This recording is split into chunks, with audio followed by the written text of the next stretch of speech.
ఆంజనేయ స్వామి వారు దశమి నాడు పుట్టారు. వైశాఖ బౌలు దశమి నాడు పుట్టారు. తరువాత అమావాస్య వచ్చింది. అమావాస్య నాడు గ్రహణం. ఆ గ్రహణం రోజు వీరు తల్లిగారిని అడిగారు, అమ్మ ఆకలి వేస్తున్నదని. తల్లిగారు అన్నారు, నాయన బాగా పండినది ఏది ఉంటే ఏది కనిపిస్తే తినరా అన్నారు.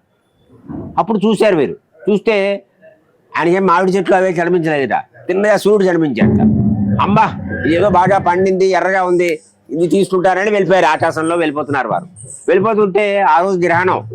రాహు అడిగేట, ఇదేమిటి నేను వెళ్ళి మింగాలి కదా, ఇట్లా వస్తున్నాడు ఏమిటి అనేది ఇంద్రుడు చెప్పి వెళ్ళేట. ఇంద్ర ఏమిటి ఇది అవుతున్నది అనేది. అప్పుడు ఇంద్రుడు వజ్రాయుధం పట్టుకొచ్చాడు.